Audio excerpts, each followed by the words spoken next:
America విధించే సుంకాలతో భారతదేశ చరిత్ర ఆగిపోతుందని అనుకుంటే అది వారి భ్రమేనని సీఎం చంద్రబాబు వ్యాఖ్యానించారు. మన యువత లేకపోతే ఆ దేశాలు అభివృద్ధి చెందలేని రోజు త్వరలోనే వస్తుందని అన్నారు. దేశ భద్రత, సమగ్రత, సార్వభౌమత్వం విషయంలో భారత్ ఎవరికి తలవంచదు, భయపడదని అన్నారు. ఇప్పుడున్నది 40 ఏళ్ల కిందటి భారతదేశం కాదు, బలమైన దృఢమైన దేశమని, విశ్వగురువుగా అంతరిస్తున్న భారతదేశమని స్పష్టం చేశారు. హర్ఘర్ తిరంగా లాంటి కార్యక్రమాలతో మనమంతా ఏకతాటిపై ఉన్నామనే బలమైన సందేశాన్ని ప్రపంచానికి ఇవ్వాలని పేర్కొన్నారు. ప్రతి ఇంటిపై, కార్యాలయంపై, ప్రతి ఒక్కరి చేతిలో జాతీయ జెండాను రెపరెపలాడించాలని, త్యాగదనుల్ని స్మరించుకుంటూ జాతి కోసం పునరంకితం కావాలని పిలుపునిచ్చారు.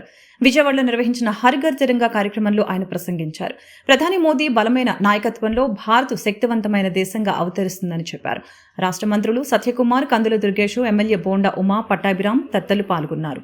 అందులో భాగంగా ఆజాదీ కా అమృత్ మహోత్సవ్ ఒక కార్యక్రమాన్ని తీసుకుని ప్రధానమంత్రి గారు ప్రతి ఒక్కరిలో ఒక దేశభక్తిని పెంచాలి అనే ఉద్దేశంతో హర్ ఘర్ తిరంగా కార్యక్రమానికి శ్రీకారం చుట్టారు. ఈరోజు ప్రతి ఒక్కరు గుర్తుపెట్టుకోవాలి, ప్రతి ఒక్క చేతిలో, ప్రతి ఇంటిపైన, ప్రతి కార్యాలయం పైన జెండా ఎగురవేయడం ద్వారా స్వాతంత్ర వీరుల్ని స్మరించుకోవడమే కాకుండా మనలో ఎక్కడికక్కడ జాతీయ భావన పెంచాలి, దేశభక్తిని పెంచుకోవాల్సిన అవసరం ఉంది. ఇప్పుడే మిత్రులందరూ మాట్లాడారు. ఇదొక వేదిక, ఇదొక సందర్భం.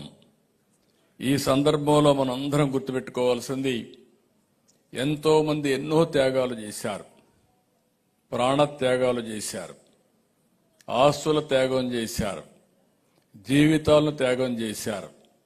అందరి ఆలోచన ఒకటే, స్వతంత్ర భారతదేశం మా హక్కు, వేరే వాళ్ళు పరిపాలించడానికి వీలు లేదు, మేము పరిపాలించుకుంటామనే ఉద్దేశంతోనే ఆ రోజు స్వాతంత్రం కోసం పోరాడారు.